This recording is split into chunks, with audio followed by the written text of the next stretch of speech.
And everyone, final time of trying to live stream. Real apologies for this. I have no idea what is going on. I've not seen this before. If the audio doesn't work on this one, we're gonna have to go offline and record it and then upload it. So apologies, everyone, in advance. Adam, can you do a sound check? Yeah, testing 1, 2, 3, 4, 5. And Wes, can you as well, please? Yeah, sure. Testing 1, 2, 3, 4, 5. Okay, if this doesn't work, we're going to go offline and record a video. So apologies, everyone. Really hopes it works. We really hope we'll be back in 5 seconds or not. If not, we'll have a video uploaded in about an hour and a half's time. Thank you all.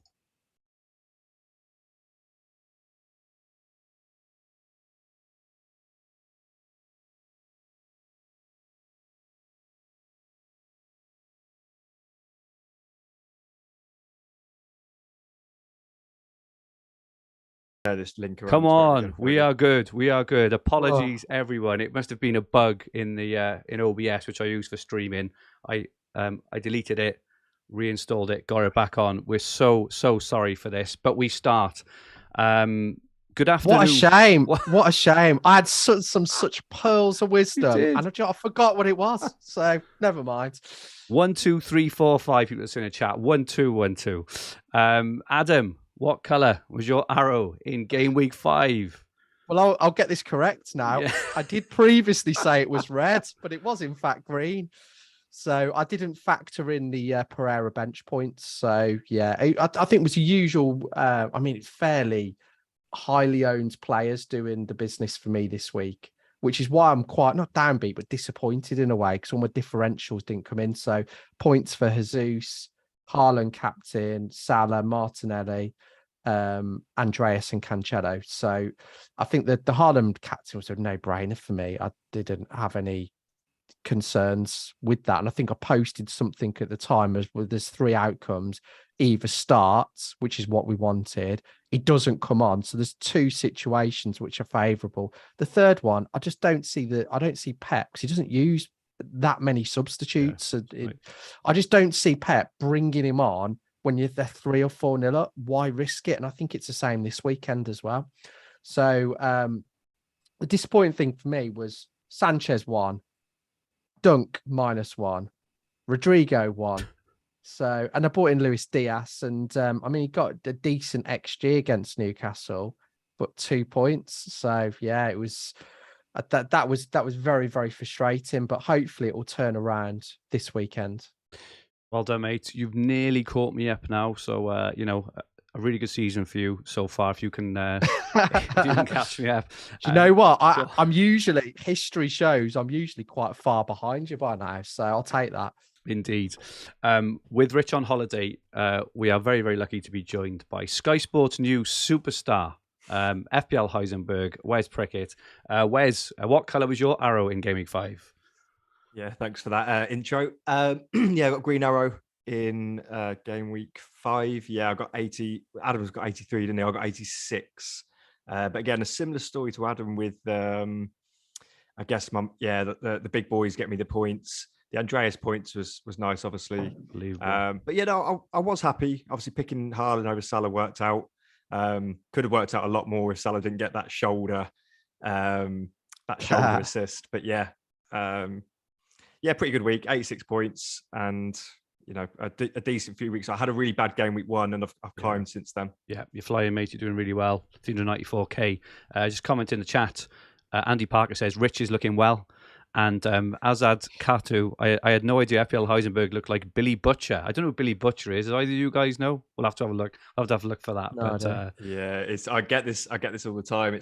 I don't watch the TV show, but it's called The Boys. Okay. I can't remember what the actor's called, but it is quite good. But it's also that guy must be furious to look like me, to be fair. So. I think we were on a call the other day, Wes. I said about doing your best, your Teen Wolf impression, because for those who can't see Wes, he's I don't know what he's doing there. Were you just wiping your screen, Wes? Yeah, cleaning my camera. It looks a bit blurry. You two look quite clear, and I look blurry for some reason. That's all good now. Wes doing his best Teen Wolf impression for those of us old enough to have seen that. I had an okayish week. Started off absolutely awful because I took a -4, took out Reece James for to enable me to get in Rodrigo, who subsequently did he dislocated his shoulder, and I also brought in Lewis Dunk. However, I benched Dunk for this week, so there was something there, but there was a lot of people who did the same moves actually, and didn't get as much luck. Tony blanked, so I had a horrendous Tuesday. Pulled it back nicely on Wednesday with obviously Haaland, Captaincy, Martinelli, Salah, and Cancelo. So I was quite excited actually. I had quite a healthy green from 2.1 mil to 1.6, which is okay with the hit. I obviously don't have Reece James now, which is a bit of a shame. It was I was looking for any excuse to get Rodrigo in, and any excuse whatsoever. And it was like it was like a call in that James was ill, and I was like, oh, do you know what? I'm just going to do it. So yeah, I've got a bit of a benching headache for this coming game week actually, but we'll touch on that in a bit. Today we'll be looking ahead to game week 6. Sitch. Rich Pickens standing out from the crowd. Options to differentiate either players or strategy, and we'll also look at some Rodrigo replacements. We're also going to look around a certain Norwegian, Erling Haaland. We'll look at some stats and ask the question, is he now perma-captain given his frightening form? But he does have limited expected minutes for the coming week, so it's a very, very tough decision. But we will look at some Hopta Stats, captain for game week 6. Fergie is a punt. Look at our teams for game week 6 and do the competition. But firstly, we have picked out some contenders for honorary membership into the VIOLIN Club. I've got 3 or 4 here. First one was from Julian Wardle. It says, hi Fergie. Early VIOLIN contenders, fed up of losing team value each week. So a slight change of policy to help me later on. So I thought I'd do a couple of transfers early. Took out Raheem Sterling and Leon Bailey because he thought he'd get ahead. And I brought in Zaha and Rodrigo. Zaha didn't play in game week 4. Obviously Rodrigo blanked on game week 4, got injured in game week 5. So we took out 15-point Sterling. So not a good week for you there, Julian. And you're in. Ryan Costello DM'd me as well. Did a wild card before game week 4. Took out Haaland and Foden. took out a striker back-to-back hat-tricks and replaced them with KDB and Ivan Toney. He said, I thought Haaland was supposed to be rested. Pep can do one. I brought in Harrison as well, and he's blanked both weeks. I had him. El Chapo said, get the violin ready. Went without Salah to begin with. This is before the 9-0 on Saturday. So he sold Diaz to get to Salah captain. Also did Mount to Rodrigo. And did Haaland to Jesus to make it all work. Haaland to Jesus. Oh, come on. That was the only way he could afford to do it. So he's taken out... Hang on, what's he done? He's taken out Diaz. Diaz, Haaland and Mount. Is this before which game week? This is before game week 4. So, and he captained Salah for his black. And at the end, 2 words: feel sick. And finally, this was ahead of game week 5. We all did this, including myself. Rory did a -4 for Dunk. Rodrigo dislocated his shoulder in about the 27th minute. And Lewis Dunk scored an own goal. It doesn't get much better than that. So congratulations. You are all honorary members of the VIOLIN Club. Send them in for next week ahead of game week 6 to be considered for honorary membership yourselves.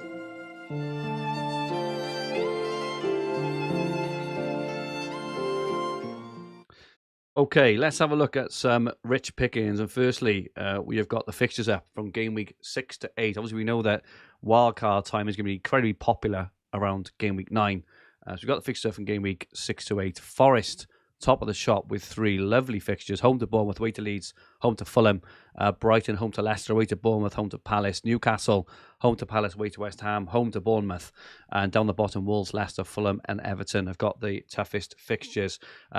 I'm okay to come to you first, Wes, just around kind of navigating this period. Who have you got your eye on, player-wise, and, what are you thinking in terms of wildcard, etc.? Yeah, so for me, I am planning to wildcard in week 9. So I am only looking at these next 3 fixtures when deciding who to bring in. So I've used Hub's fixture ticker and obviously condense it down to these 3 weeks. And yeah, you're right to pick out obviously Forest up there at the top. Obviously, I think Fulham's not obviously as easy fixture as it would have been at the start of the season. Obviously, they're doing really well in tough fixtures, aren't they? And Mitch keeps scoring in virtually every game. If he scored that penalty, it would have been every game. But yeah, this week coming up, Bournemouth at home. So I'm actually looking at what on paper sounds like a quite boring transfer. With my team, I've got the Rodrigo injury, and I've got Archer who doesn't play, and I've got Patterson who has Liverpool, and I've got Andreas. So I want to bench Andreas, and I want to move to a 5-3-2 this week. So I might just do Patterson to Nico Williams. But Nico Williams' expected goal involvement for a defender, I think, is only behind. Again, Adam might know. I think he's only behind Trent and Cancelo, maybe. Yeah, he's doing. I'm not actually entirely sure, but he's right up there, and he seems to be involved in a big chance in most matches. And he's got attacking history, hasn't he? From I remember seeing some Wales games and stuff like that. So if I do that, I can play Patterson in his easier fixtures now, because obviously Forest have had some tough fixtures and is still obviously getting those attacking chances. So and also Newcastle's fixtures have just switched, haven't they? From they've just had Liverpool away, they had City at home recently, didn't they, as well? So their fixtures have now finally switched, so we can start considering players like Trippier, like the new signing Isak. I think that's how he looked sharp midweek. I thought he took his goal really well, and the goal he scored was offside. He took really well as well, didn't he? Yeah, I was just about to say about that offside goal. That was only a couple of inches offside, wasn't it? And he chopped inside Robertson and Gomez, didn't he? So yeah, if he can do that against Liverpool, I always do get worried though when it is a player just on one, based on one game.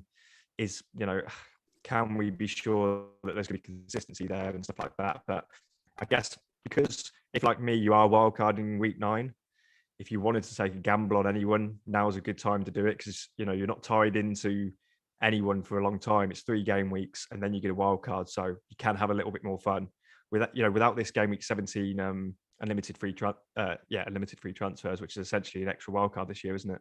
I'd be saying be a bit more cautious maybe, but yeah, I think for a 3 game week punt, Newcastle's fixtures are amazing, so why not? Yeah, really good stuff there. Are we at risk, Adam? Maybe. So looking at the ticker, we've mentioned Forest, Brighton, Newcastle, and Brentford are all top. Probably fair to say, without being disrespectful, they're all kind of mid-table teams or kind of lower echelon teams. Even though Brighton, in particular, are playing really, really well, we have danger at taking out good players who are going to score points for players from kind of mid-table teams who have just shown a little bit of form. What's your thoughts on that, Adam? Well, if you've got a Rodrigo injury, he's not going to get you any points. But I know what you mean. I know. I think I'm not really that excited by too many of the options from the teams that you've mentioned. And so looking at the fixture ticker, we've got Forest, who are top, and I think Nico Williams is a valid point for this game week only, just because of how bad Bournemouth are. Only one big chance in 5 matches, only scored against Villa. So I think I think this is probably the week to play Nico Williams. But outside of that, I'm not really sure who their talisman's going to be. I'm not really, because I've seen talk of Morgan Gibbs-White, I've seen talk of Brennan Johnson, Jesse Lingard. They've signed so many new players. Who's going to get the points? So that concerns me with Forest. I think they will get goals, but just not sure who or who's going to be involved. Brighton, I currently own Dunk and Sanchez. I think defensively very, very sound. Again, going forwards, I know there's a lot of talk about Pascal Gross and Trossard. I think they're options, but I'm not excited really about either one. And I just think, again, Brighton don't really have that talisman. So it's not like where you've got Zaha or Mitrovic. Yeah. It's a little bit more spread out. And Potter is known to rotate as well. And I worry with Gross, has he had his hot spot or moments where he's really excelled this season? So I'm not particularly excited there. I agree with Wes on Newcastle. I think they've performed well.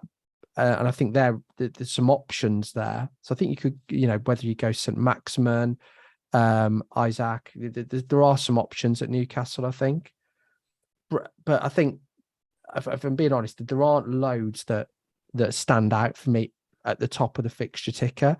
The one that I like, but it's hard for me to get, particularly this week, is Mitrovic. And I think, but it would be, I think I'd go there. I think for me, at the moment, my setup is 4-4-2. I quite want a third striker. And it's hard for me to do it this week, but because I can play Nico Williams, I might just save a transfer and then get myself another week's information on Isaac, look at Mitrovic, see how Tony's doing, just see, because I think and then go for a third striker for the final two before a wild card. I think that's what I'm favouring at the moment.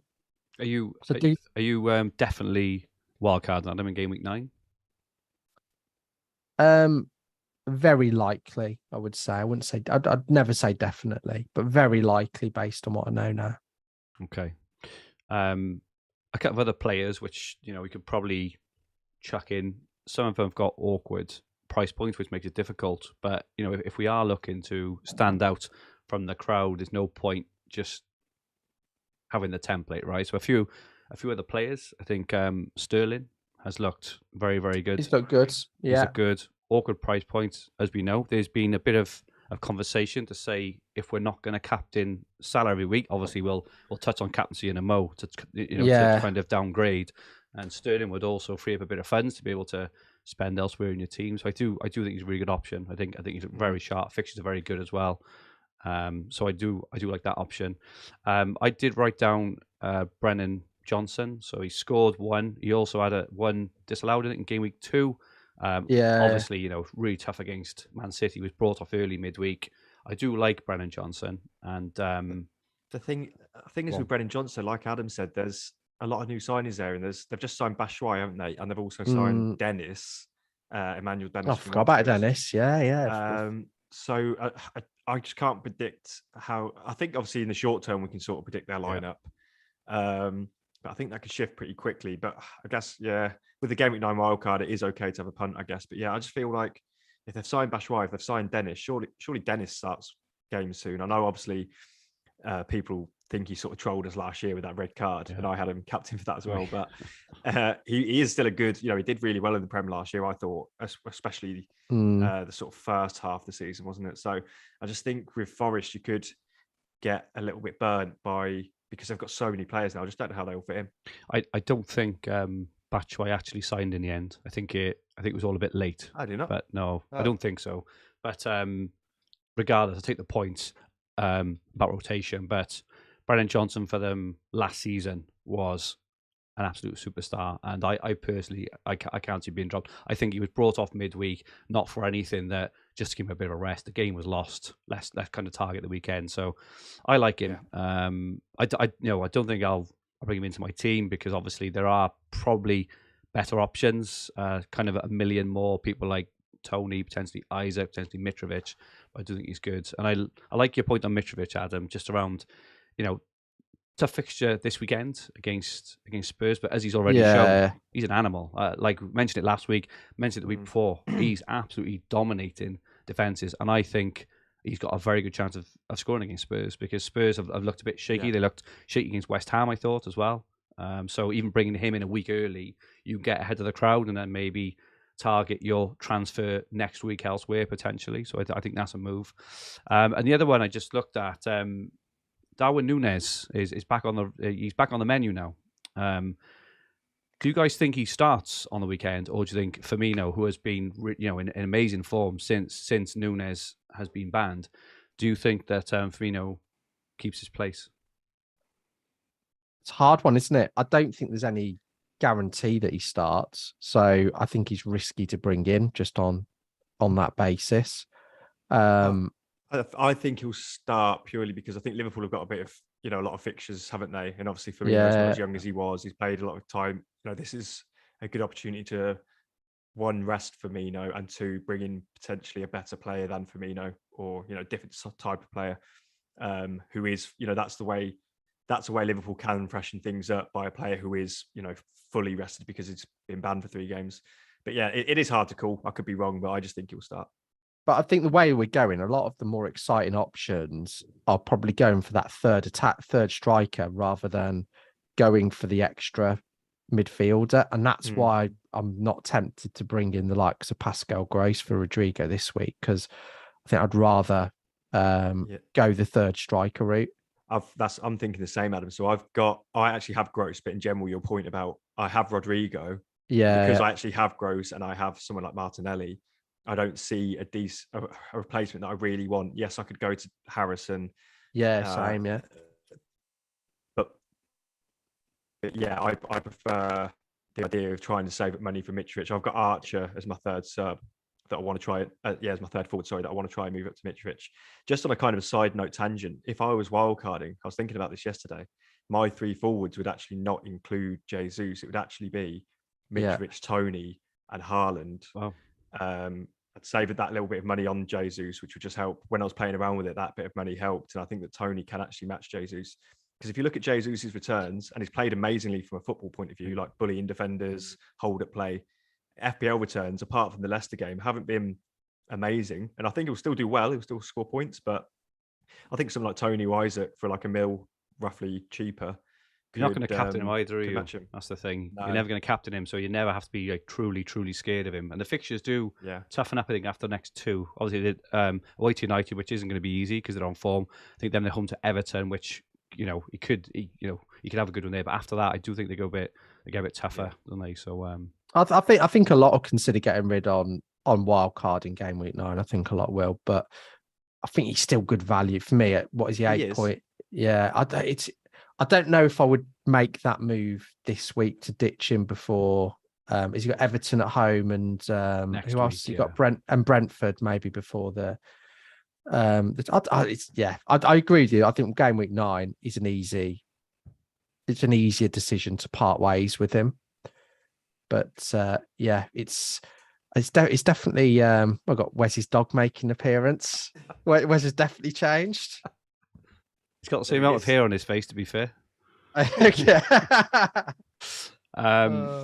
Yeah, and you just had a couple of stats on Mitrovic, Adam, didn't you? Well, I think I wouldn't say he's gone under the radar, but I think because of how well Haaland's done and how most people have got Jesus, it's been difficult for people to get in. But he's had exactly the same. I think he's top for shots overall. He's second for big chances, almost like Haaland's well ahead, but then he's second on 8, which is he's then standing up away from the pack. So I think in other years, let's say without Haaland in the mix, it'd be an absolute no-brainer because he'd be standing out that much. But I just think when I watch him as well, and I think next week's quite a good week to go into Mitrovic because I think Fulham are at home, and I think if I'm correct, they then have like 4 home games in 6. Yeah, they have. Yeah. So it's quite a good. I'm not too worried about Chelsea. I mean, Chelsea are conceding chances for fun anyway. So, and he's a bit of a bully, Mitrovic. So I quite like bringing him in next week. I think we've all avoided him because of his tough fixtures, but he's just outperformed them fixtures, hasn't he? Yeah. No matter what happens, he's just Brighton, a bully. He's just a me. It doesn't matter who he's up against. He just dominates them, doesn't he? Yeah, I think he's better.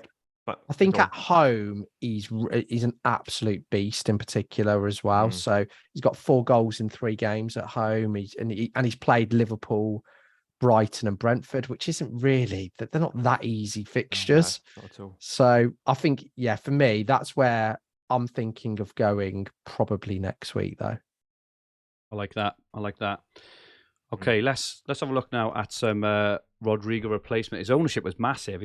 I think he was up over 30% in the whole game come the start of game week 5. So obviously this will be quite relevant for a lot of players. Just to look at the Hopta Stats tool first on fantasyfootballhub.co.uk. So we've filtered 6.5 million midfielders and under. Unsurprisingly, Martinelli comes out top for predicted points for the next 4 game weeks.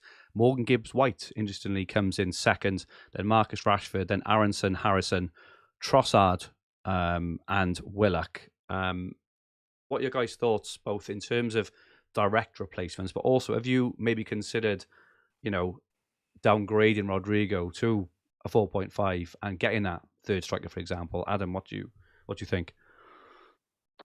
Yeah, I think that's the better option. I look at all of those options And I think, well, I'll take Martinelli out of that, but I think he's quite highly owned, isn't he? Yeah.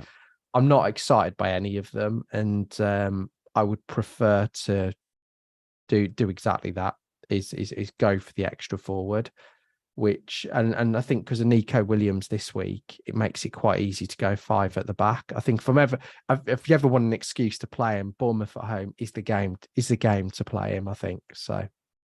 Yeah, fair. Yeah. What's your thoughts, guys?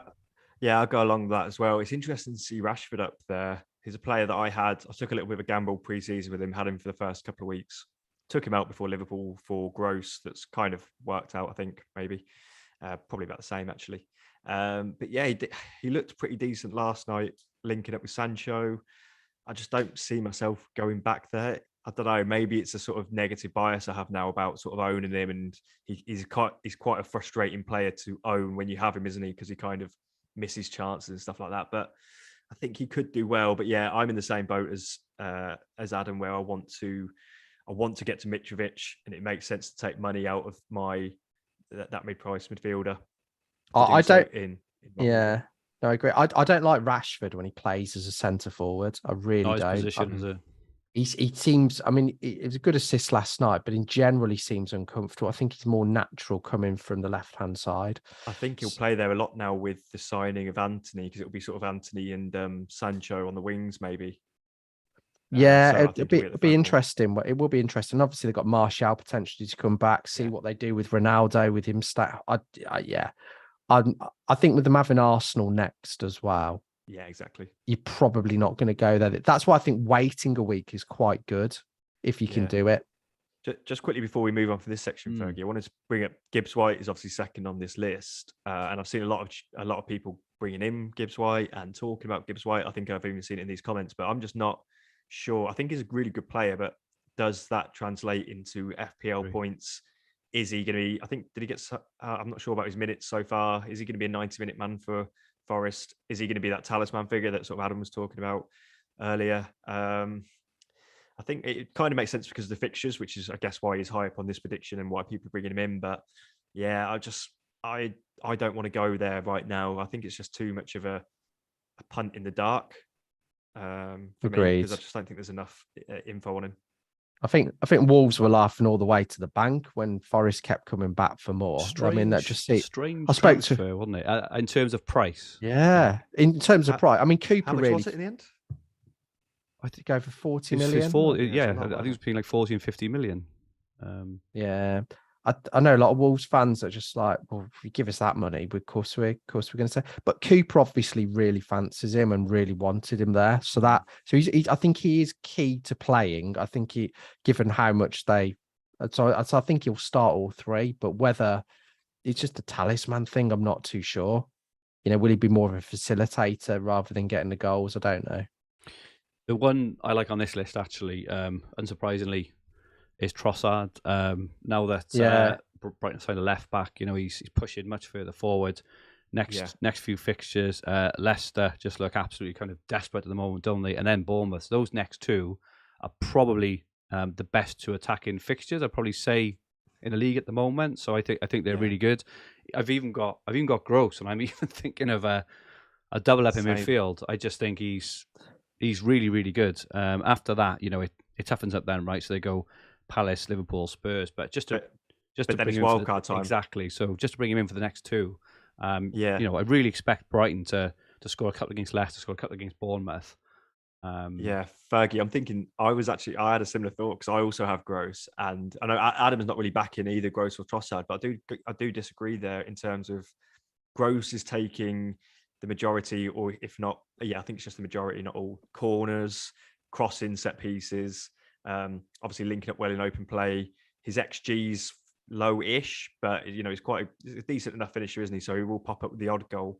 I think he's one of those players where you don't get him in for bags and bags of goals, but you get him over to tick over with an assist and a clean sheet point, the odd goal here and there, good on the bonus system as well, because when he did get that, it was 1-0 versus Leeds. I think he was way ahead of the bonus in that game. Obviously, it's a low-scoring game, but just with one goal, you sometimes see, like, I think Zaha scored the other day, didn't he? But got no bonus. Players like that seem way down on the bonus, but Gross was really good. The double double up scares me a little bit though, Fergie, just in case, Brighton, in my mind, I kind of have them down as a team that can, they have an XG of like 10 in a game or something and then just don't end up scoring. They hit the bar about 10 times. So that does scare me a little bit. But like back to my earlier point about 10 minutes ago about that sort of, it is just 3 game weeks. And if I have to have Trossard and Gross for 2/3 game weeks, is that the end of the world?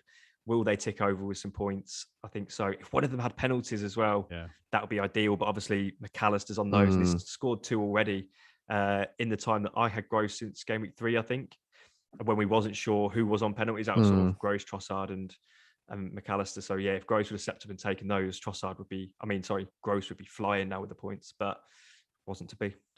Very tempted on Trossard. Like I say, the way I'm kind of playing the game this season is to try and look at some kind of low-owned players just to come in, and so I can actually cheer someone on rather than, as Adam said, he was kind of running through his points at the start of the week. Like even cheering a Martinelli goal at the moment, you're just like, oh well, cheering on a Cancelo clean sheet or cheering on all this stuff. I really want someone to, when they score, you get that get in moment, that real come on. So I quite like Trossard. The template is really strong, isn't it? This first sort of opening 5-6 game weeks, it feels like anyway. I think I prefer Trossard to Gross if you're bringing him in now, because I just feel with Trossard, he's got more of that upside, because statistically over the last few seasons he's been getting like 6-7 assists and got 6 goals and assists. So he's had that consistency. Whereas you look at Gross's history, it's really like sort of 2-3 goals a season. So I prefer the Trossard thing, but I think the thing that puts me off that is it then almost makes it more difficult for me to get Mitrovic the following week. And it also means as well, just looking at my own team, is that I'd probably have to bench either Dunk or Nico Williams this week. And that's just asking for trouble. So that's the dilemma I've got. I've gone outside. I've got an outside shot of a bench boost this week. We'll touch on it in a bit. Do it. Just quickly before I don't want to, obviously we don't need to spend too long on this, but just quickly on Gross versus Trossard of those two. I think they're both, I think you said earlier, Fergie, didn't you, about how Trossard and Gross sometimes fill in at wing back or drop deeper.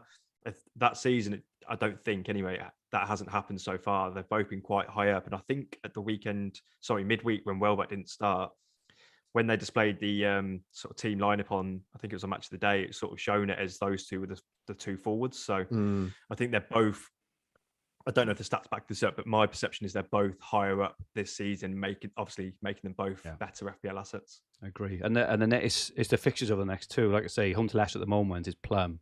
Away to Bournemouth the week after is Plum. They're really good. So, you get excited going into both of those, can't we?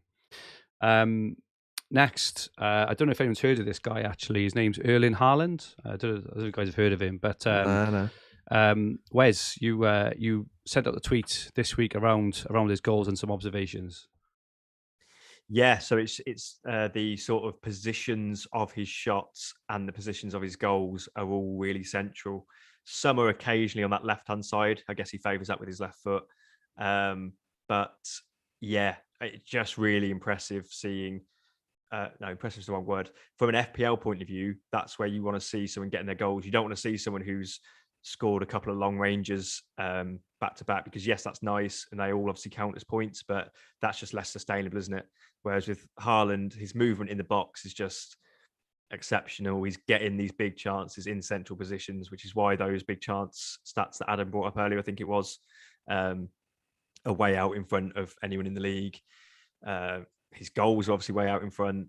So he's just got everything from an FPL point of view. And also his assist potential, it might not show up on the stats, but what I've noticed that the goal he scored, his second goal midweek, where Foden was about to score but got tackled, Haaland open goal. That would have been a Haaland assist if Foden did get on the end of that. So he linked up nicely with Gundogan, didn't he, a few weeks ago for an assist. The similar sort of assist, wasn't it? That exactly, yeah. So he gets, just because he's in those positions, he's central of the box, and if he's got a winger flying beside of him, he'll pick up a couple of assists that way. He doesn't have to be De Bruyne level of passing. It just has to be in that, edge of the 18-yard box, feeding it to someone and letting someone else finish. So he's got those. And other things that haven't shown up on the stats, like when Foden didn't square it to him for a tap-in, has happened a couple of times. So he's just there, 6 yards out, ready for tap-ins. I think I can't see the image now quite, but I think it was like 5 out of his 9 goals are like in the 6-yard box or just outside maybe. But yeah, he's got I was going on stats. I was going to bring up. So he's got 5 goals in the 6-yard box. Oh,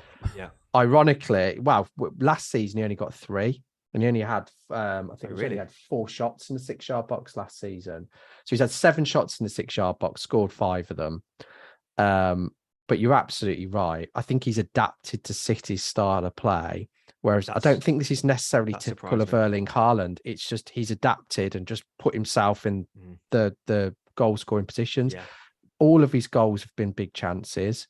All of them have got decent XG. I think majority of them are close to 0.5 or over. The only 2 that weren't were his first one in open play against West Ham, and that great finish against Palace where he powered Ward out the way and went through. So I agree with you. He's consistently getting in good positions. He's got a big chance every 30 minutes. That's just insane. Unheard of. It's every 30 minutes. So he's just so far ahead of everyone else. Yeah, at the moment. Exactly that. And for me, it's not like we all knew he was going to come here and score a decent amount of goals as long as he stayed fit and stayed in the team and stuff. But yeah, like you said, the fact that I think there were slight question marks about how he would adjust to City's play and stuff like that. But it's just been seamless, hasn't it? From day one, even the Community Shield where he got a couple of big chances. Exactly. He missed them both, didn't he? Against Liverpool. Which was obviously a bit unlike him, but it just showed that he was getting into those high XG positions. And like you said, the overall play. And another good thing, when you watch Harry Kane gets FPL points as well. Of course he does, but you often watch him and he'll be back in centre mid, spraying the ball out to the left winger. I think there was an own goal in one of the Spurs games, and I had Kane at this point. It was game week 1, and I was like, where are you? Because he was back in centre mid dictating the play. He was basically the creator of the goal almost, but I think he pinged it out to I think it was Sessegnon, crossed it, own goal. And when I watched back the highlights of the match today, I was like, right, is Kane at least in the position to score the tap in if it wasn't an own goal? One of those sort of things. And he just wasn't there. Whereas Haaland's never going to be doing that. So he's always going to get much less touches than someone like Kane. But from an FPL point of view, that's perfect. We don't want touches. You got Kane on the halfway line, Salah on the right wing, that's quite wide. Whereas Haaland in the 6-yard box. He's not moving. He's not moving. So he's perfect. But he just looking at it as well. I mean, going into some of the stats here, just expanding because there's quite a few on Haaland, but he's had 13 big chances, scored 9. So what's that, about 69%? I mean, that's looking at last season. Just some of the numbers. So Salah scored just over 50% of his big chances. So he had 37, scored 20. Kane scored 15 out of 33. Yet Son, who we associate with being this fantastic finisher, out of 30 big chances, scored 13. Wow. And then Jota and Mane were quite similar. So they got at 27 big chances each. They got 13 and 14 goals respectively. So you're looking at those top elite people that get big chances, scoring roughly 1 in 2. He's already at 70%. Partly of that could be because so many of them are the way City play and they put them on a plate for him 6 yards out. So I think you can, and the fact there are so many 6 yards out, you can factor that in. But he is an absolute elite. He's an elite player in an elite team. And our only question mark over him is minutes, but he's producing the stat. If he gets 30 minutes against Villa, there'll be me on the sidelines, absolutely shitting myself. So, he looks like he's the exact player. You know, when we kind of talk about in the summer and we look at Man City and how they play, the way Walker, Cancelo, Foden, Sterling at the time, they all get to like the byline and cut the ball back, and it would be crying out on we for years, like if only Kane's on that, if only Haaland. But this is what's happening in front of our eyes, and he's putting his positioning for me is just incredible because his actual finishing itself. If you look at the touches for maybe 3 or 4 of the goals, they've been tap-ins from 2 yards out, right, open goals. Yeah, but it's all about the positioning, and he is elite. He's such a presence, and he's so strong. The way he's had a couple of one-on-ones where he's just bars a central defender out of the way, where you just don't see that, do you? No.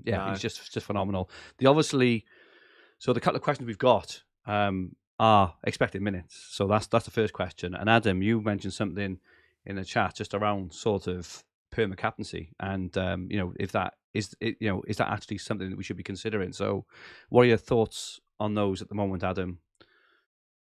For me, I think definitely. I put a couple of weeks ago about perma captaincy, and I think it should be personally, because I just think he's that good, and City are that good. Yeah. And it's also as well when we look at the alternatives. So Salah hasn't started like he did last season. Kane hasn't started like he did 2 seasons ago. They're both doing well, but they've not exploded like they did in the seasons before. Yeah. So there isn't really anybody. Mitrovic is probably the closest person that we've seen in terms of an exposure. But then when you factor in FPL points, it's a huge difference. But he's getting pretty much getting 3 big chances a match. He's in the best team.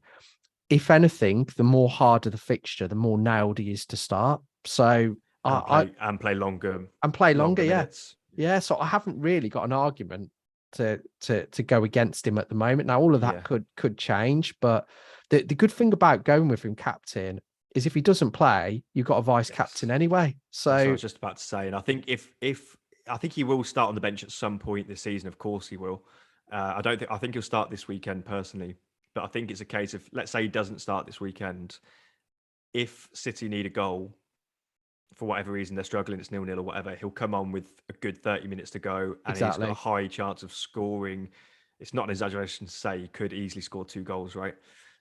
Or a one goal especially wouldn't be unlikely at all. So you've got that, but if City have the game sewn up, they're not going to bring him on for 10 minutes. No. When they're 3-0 up, they'll just particularly when Pepper's talked about not getting him injured. That would be the most silly thing he could do. Exactly. Yeah. So he will stay on the bench. Make sure you obviously So for me right now, I do think it is Haaland perma captain with, and obviously line up your vice captain exactly how you want it. Like us people we're obviously really into it. We do that. Some people do sometimes forget about vice captain. So just make sure your vice is on the likes of a Salah, Kane, Mitrovic, something like that. So I don't see, like Adam said, there's no real argument against it, unless there might be a game week that comes up where Pep heavily hints that he can't play X amount of games. There might be a big Champions League game or something like that. And then, Salah might have a really plum fixture or something like that. So if those 2 things collided, then you could maybe consider changing. But I'd say probably right now, I'm 95% on the perma Haaland captain route, I think, if that makes sense. What about I think one of the other premium that everyone's got is Salah. And I think, just going back to my previous point, if he was, I think he's not doing bad at all. And I think he's got 35 points so far. So it's actually a fairly decent start from him. It's a good return. Yeah, no, it is. And I think in the last 3 seasons, he's ended up getting 50 points in his first 6 game weeks. So could be on for a goal and assist this weekend. Who knows? But which would take him up to that 50 or close to that 50 mark. But I just don't think, in previous seasons, Liverpool win 9-0. There's no way Salah's not getting a hat trick or being more involved with that. It was just more the shot volume that worried me, because he did have some good chances and probably should have scored, but it wasn't a situation where he could have come away with 5 or 6 goals, because the shot volume wasn't there. The other night against Newcastle, it's all about creation. So I think with Núñez coming back in, I'm concerned, is he going to be the person that's getting the big chances and hogging the big chances?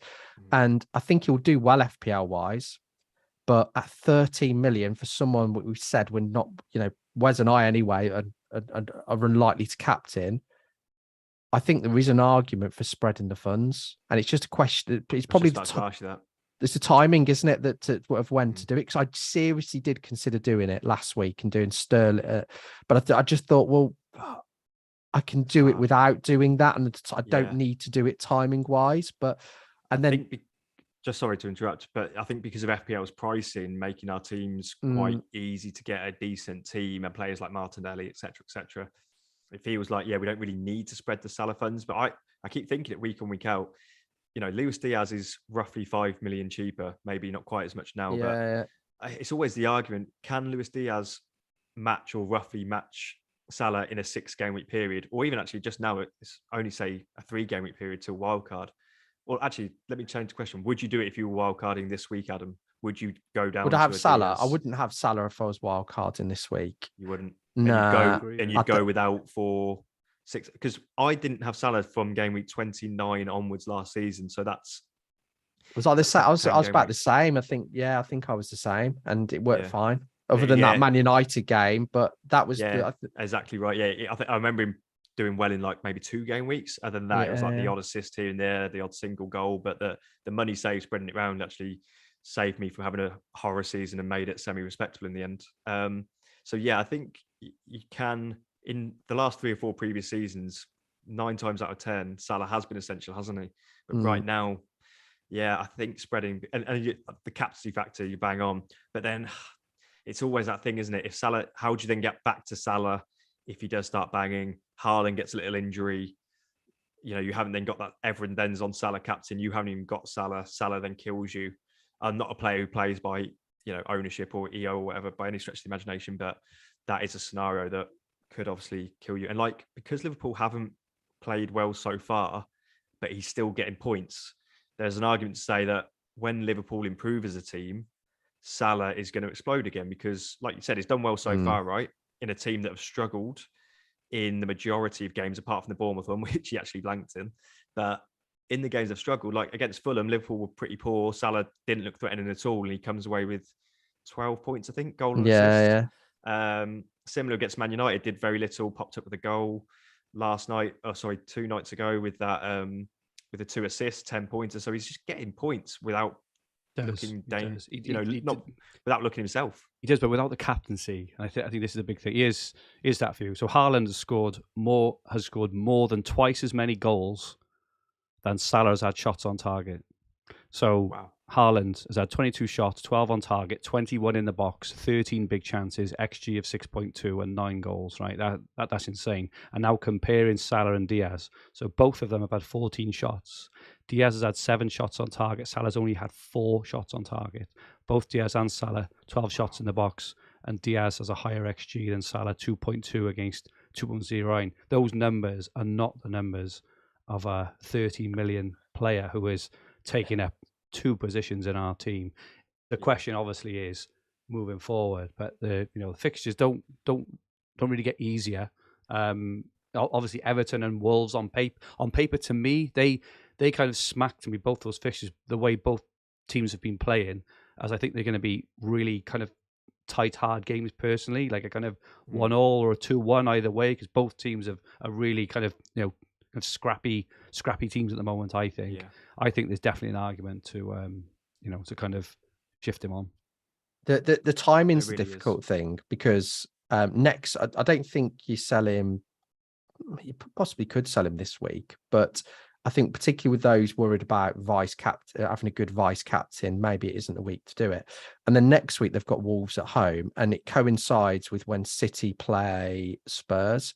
And it's not so much City I'd be worried about, but if you're going to be looking for that second big hitter, you might be looking at Kane, for example. So it probably puts Kane out of the equation. And then if by the time you get to game week 8, you're only a week behind wildcard, it's probably not a great week to sell him, because you're looking at.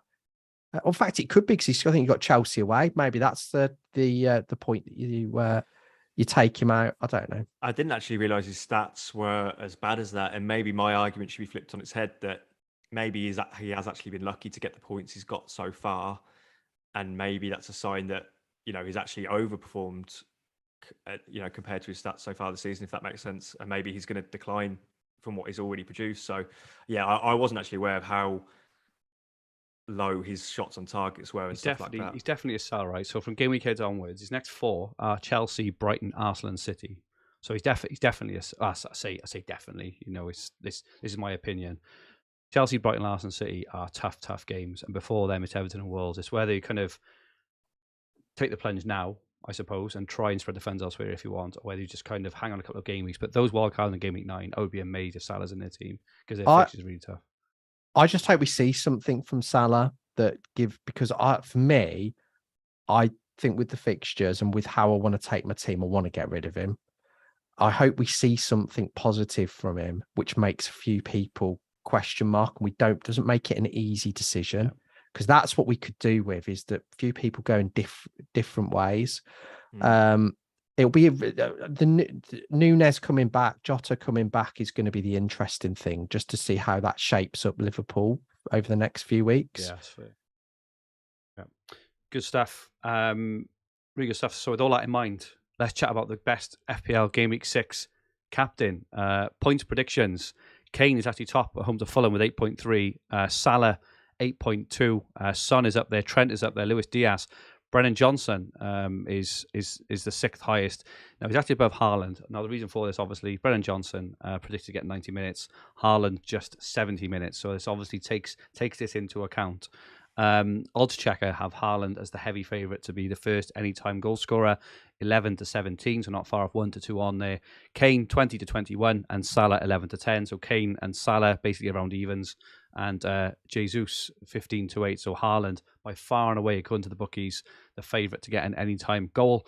And the poll on fantasyfootballhub.co.uk, Haaland is top, 53% of the vote. Salah second, 26%. Kane 16. So they're the numbers which we look at. They're the metric to take a look at. Adam, what are your thoughts? Are you backing yourself? Are you going for it? Well, let me put it another way. I'm going to Villa Park tomorrow. If I do not captain Haaland, a couple of things are going to happen. Firstly, I'm going to walk into the ground. They'll be announcing the Man City team, and number 9, Erling Haaland. Oh, great!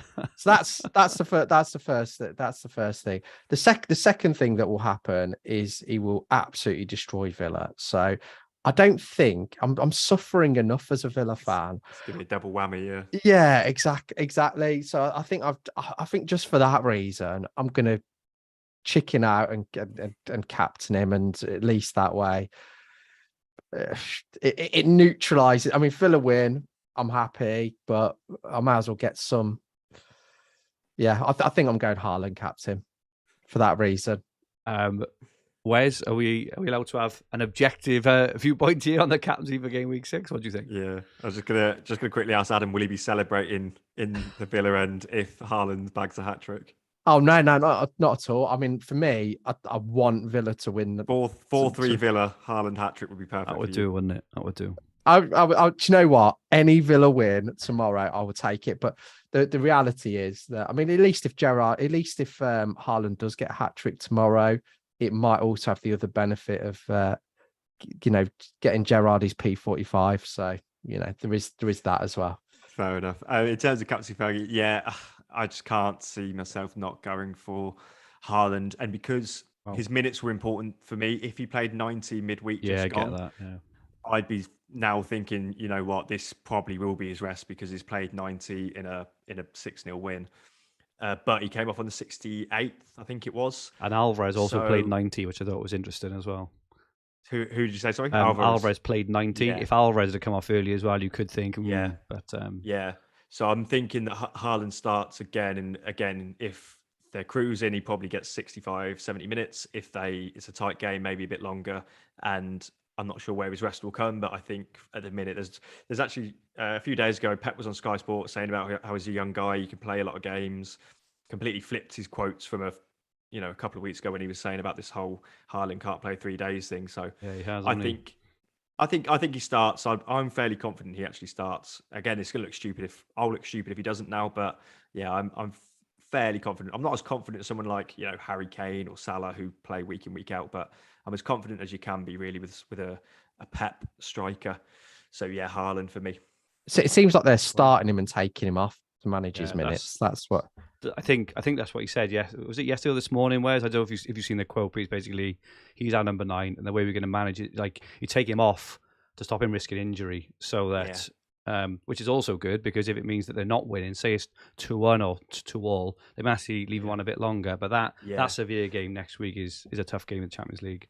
Yeah, which is what happened against Newcastle. He stayed on the whole time there when it was a tight game, and when they went and played their random friendly in Barcelona, like in between game week 3 and 4, I think, or maybe in between 4 and 5, I can't remember now, but a couple of weeks ago.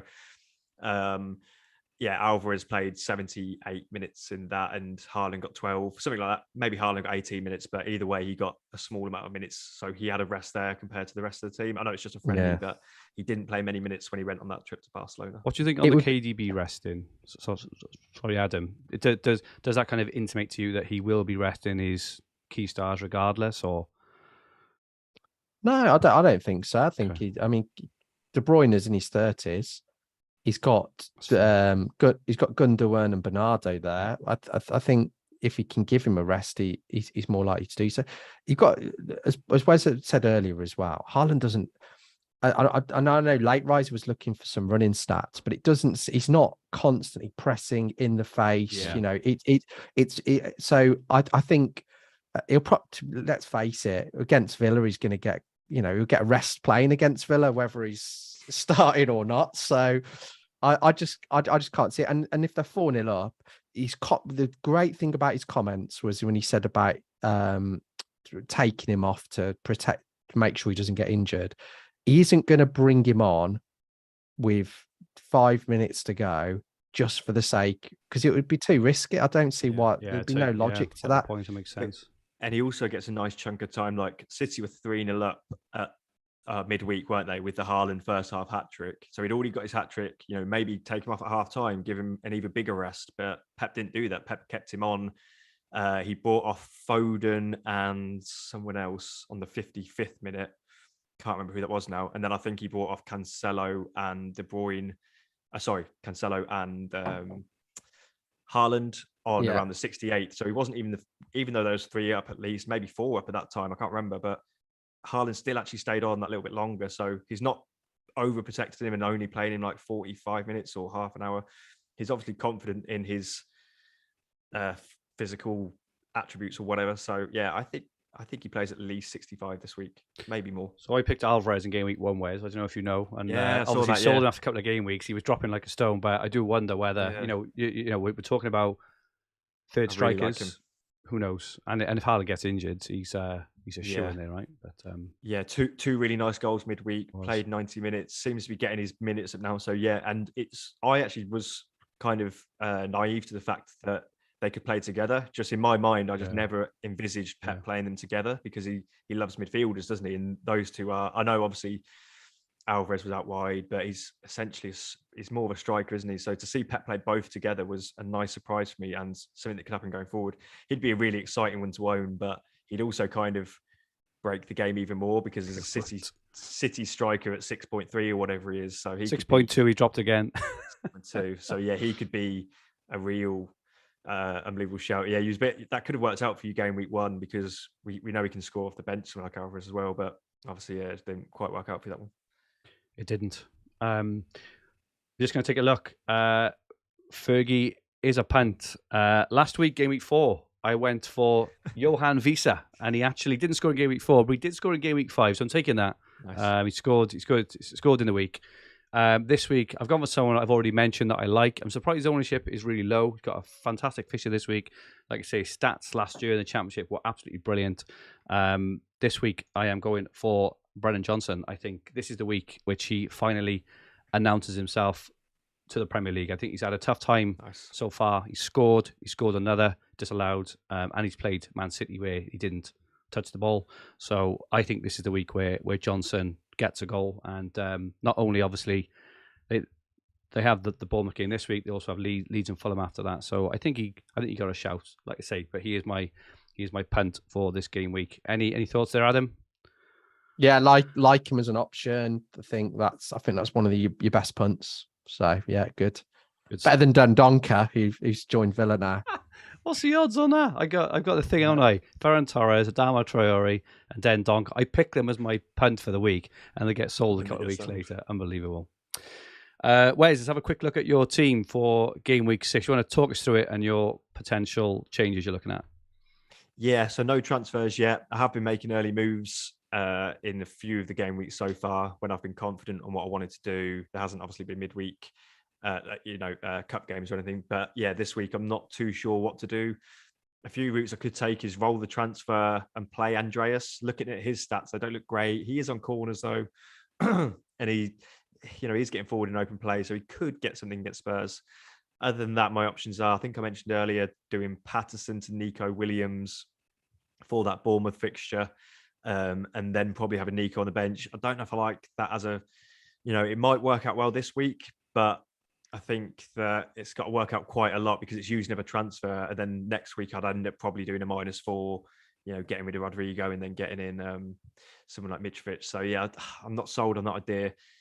And then my third route would be taking out Rodrigo, who's injured. So, obviously, it makes sense to do that.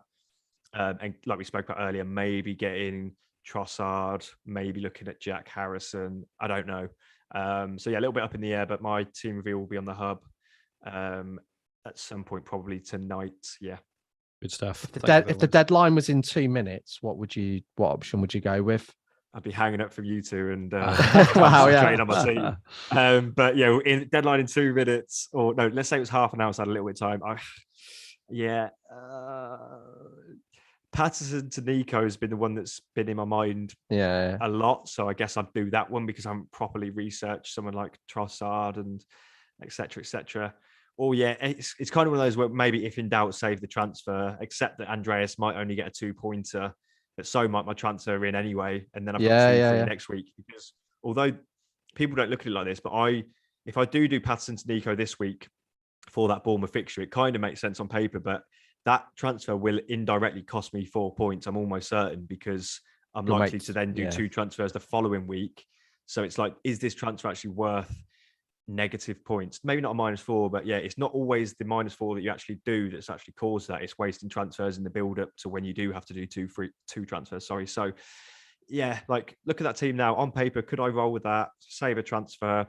Hope Andreas gets an assist from a corner, or he takes shots from free kicks, doesn't he? Again, low chance of them going in, low XG, etc. And his stats aren't as good as I hoped actually when I looked into them, because before I owned Andreas, I was watching games and thinking, you know what, Andreas is playing high up, he's taking corners, he could be an option that's pretty much like a 5.5 million midfielder, just priced at 4.5. But I'm not sure he is actually quite that. So to start him isn't ideal, but I might have enough just to carry on with what I've got there. I don't know. What would you do with that team, guys? Go to you first, Fergie. There's nothing wrong with it. Let's be fair, is there? I'd probably do a Nico move this week. Yeah, just Patterson Nico. Really boring, but I think that's what I would do in your spot. It keeps the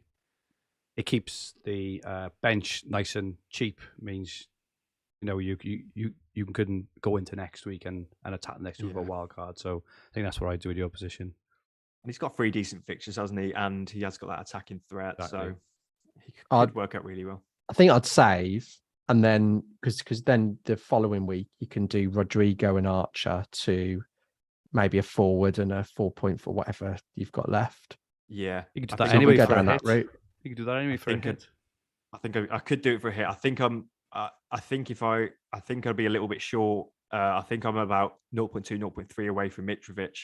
The option, if I did save a transfer for a hit next week, I could maybe then get rid of Robertson to a cheaper defender. Maybe at that point bring in Nico. I know it's obviously not bringing him in for his plum. His 15-point haul this week. Yeah, that'll miss and everyone else will get and be tweeting about it. But yeah, an option would be something like Nico to Robertson to Nico next week. Rodrigo to a cheapish midfielder, but a semi-decent one. And then Archer with that Robbo money up to... I could actually just keep carrying Rodrigo, until the wild card. But yeah, Robertson and Archer without a -4 next week could be Mitrovic and someone like Nico, someone like, I don't know, Dunk maybe. I don't know. But yeah. I think that's what I would do. I know what you're saying about Nico. We've bigged him up. The reality is Forest aren't great defensively. There's just as much chance of Bournemouth scoring and him getting a yellow card. So I think saving a transfer I would save the transfer in your position. I think. Nice. Let's have a look at your team, Adam. Talk us through it. What's your thinking? What is my thinking? So my thinking is a lovely team, by the way. Lovely looking team. Yeah. Well, I think Nico needs a run out. Hopefully, Reece James is fit. I think he's been training, hasn't he? So be fine. Yeah. I think that'll come up. I think my thought process is just leave it, because if I bring in, I could do the Brighton midfielder in for Rodrigo, but if I do that, I have to then have a benching decision, and I'm not that excited. I think like Wes, I'd rather go to that third striker so I can make that move easier next week. And the only third striker I really, really fancy this week, I think they've all got question marks against them this week in particular. So you look at Isaac play, for Newcastle, still early days. Mitrovic is away at Spurs, so I'm happy to delay it a week. So I think I'll save a transfer. And as we've mentioned, I can't not captain Haaland because I might as well just tell him to go and score 5 versus Villa if I do. Just for the benefit of those listening, Sanchez, Trent, Reece James, Cancelo, Dunk, Nico, Salah, Luis Diaz, Martinelli, Haaland, and Jesus. Template City, but a pretty it is Template City, but a pretty optimal team there, Adam. It is very, very impressive. So very well played. Onto my team, I've got Ramsdale in goals, which is that's doing my nutting. I'll need to look at the presses later.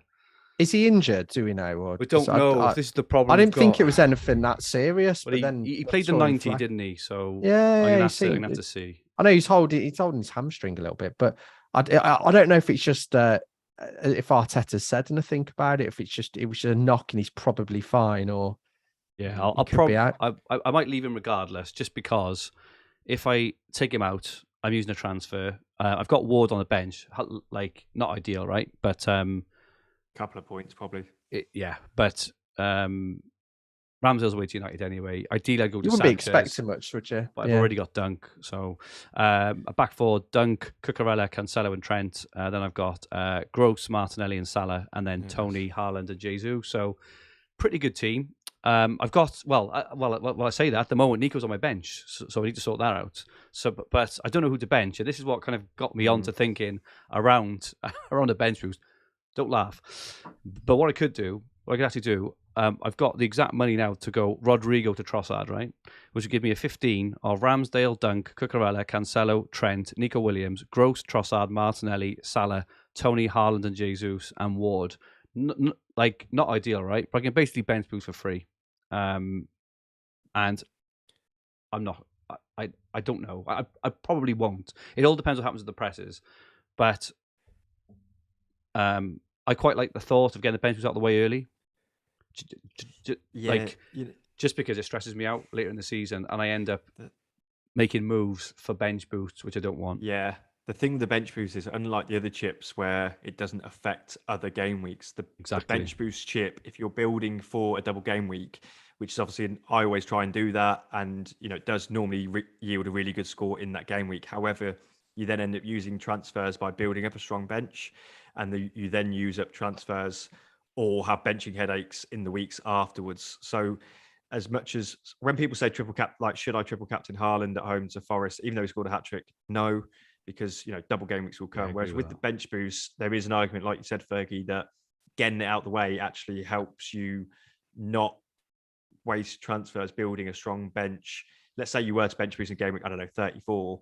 You've then got game week 30 to 34 building for it. You've then got game week 35 to 38 carrying expensive players or carrying so it does affect other transfers. And then actually, because you're building for that bench boost in, say, game week 34, with your transfers leading up to it, you're maybe neglecting your starting 11, which you could be jumping off certain players and onto other ones because you're building that bench. So getting that out of the way in a single game week is now a strategy I'm more on board with these days than I was a couple of years ago. I was tempted to do it last season in game week 12, and I ended up, I think I benched Rudiger, as well as a couple of other half decent options who were all playing.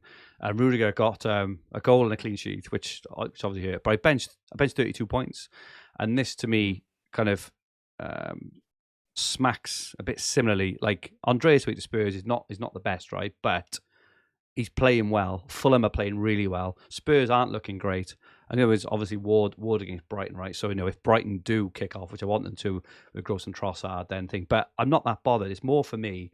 I will score a few extra points. It could be 4 points. It could be 25 points, right?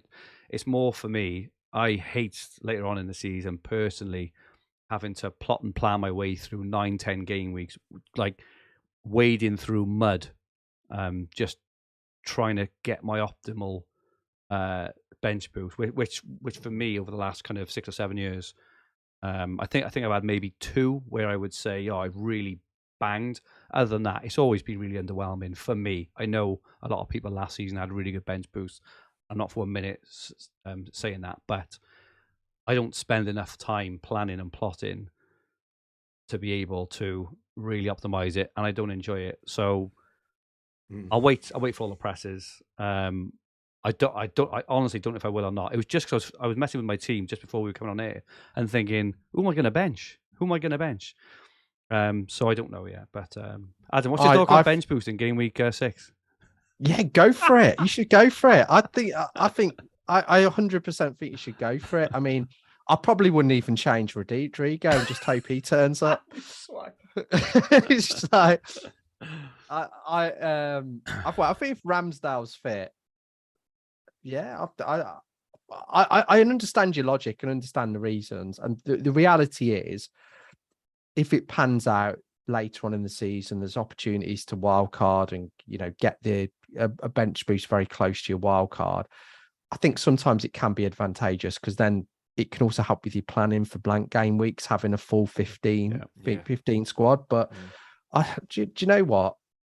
You've said this a few times, and I'm a big advocate of people playing their own way. Just want to enjoy the game. Yeah. I mean, personally, I wouldn't be massively excited for it because, I mean, I wouldn't be expecting much from Andreas. And, we know Forrest are conceding for fun and Ward is brilliant at picking the ball out his net. So I wouldn't... If he stays in after his howler. I think when you looked at it last season, you were in a bit of a different position because you had the likes of... I remember it was like Cancelo or Rudiger. Like you said, it was a little bit stronger, I think. But I'm definitely not against bench boosting in a single game week. I know there was a few managers that did really well out of doing that last year. So yeah, definitely. I really like 2 of the 4. I think they've got plum home fixtures in. It would either be Nico and Dunk and Trossard, which I think are really, really good fixtures this week. But then I'm wondering, am I only doing it because I'm scared of having bench points, which is not really the best reason. So I'll give it some thought. But anyway, that is my team at the moment. The other factor as well is Haaland could quite feasibly get 0 minutes. So having a good first sub isn't a bad thing this week. Yeah, and Ward may not even play because he's been horrendous. But we'll see. Yeah. Okay.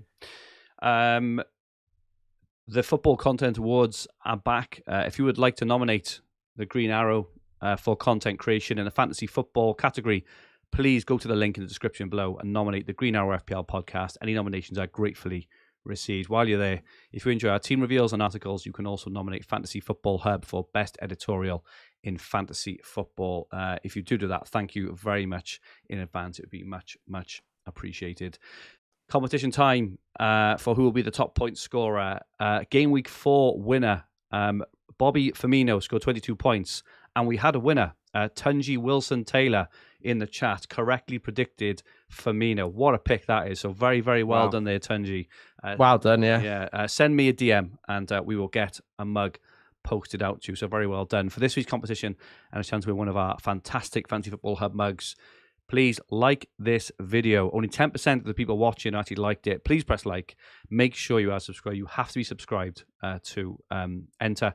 And then comment on who you think will be the top point scorer in game week 6. Adam, can I come to you first? Who do you think is going to be the top point scorer in game week 6? Are there any restrictions on who I can go for? Either Haaland or Salah or Kane. Okay. So a few restrictions then.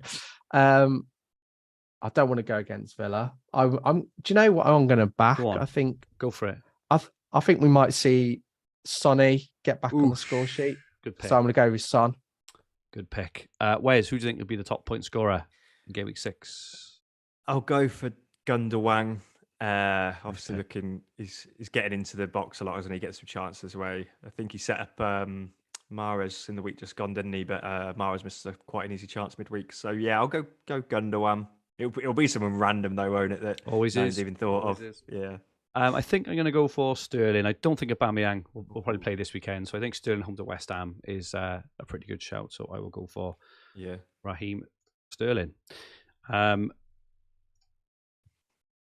And that is it for us for this week. Thank you so much. Apologies for the audio issues at the start.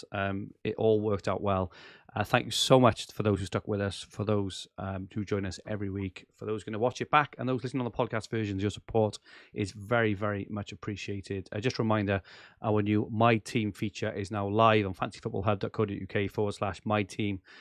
To pick yourself, plan and optimize your FPL team. There is also 30% off membership still. It won't be around for long. So if you haven't joined already, make sure you join. You won't regret it. Adam, thank you so much, as usual, for joining me. Where can people find you? On Twitter, my Twitter handle is Hopta Stats. At Hopta Stats. That sounds much better. Much better than you. Doesn't it? Yeah. Wes, thank you so much for joining us this week. As usual, absolutely superb. Great advice, great insight. Where can people find you? Yeah, I'm at FPL Heisenberg on Twitter and Instagram as well. So yeah, you can find me there, and also should be on Wednesday coming up back on Hub's YouTube with John doing another stream there. So yeah, that's going to be a new. We're coming back basically. So yeah, we're coming back. The subscribe boys are to back Hub. in town. Subscribe to Hub. You'll see us hopefully Wednesday midday-ish for our first one of the season. And you can also check out Wes from time to time on Sky Sports New Wes, which news, which is really good. Yeah, not Sky Sports New. So this podcast and video will be in the Fantasy Football Hub YouTube channel, with the podcast versions available on all major podcast platforms. If you like what you watched, please press the like button. Remember to subscribe to the channel in the bottom right corner of the screen. If you enjoyed your listen, please rate the podcast and leave a comment. If you haven't subscribed to this channel, what are you doing? We have the absolute FPL superstars on. We have Wes, we have Abdul, we have Bakar, we have Holly, we have everyone on. We have John. Get on it. We'll be back at the usual time, so back to normal next week. Adam's back from holiday. Rich will be back from holiday as well. So back at 5:30 p.m. next Thursday, previewing Game Week 7. Have a great Game Week 6, and may all your arrows be green. Goodbye for now.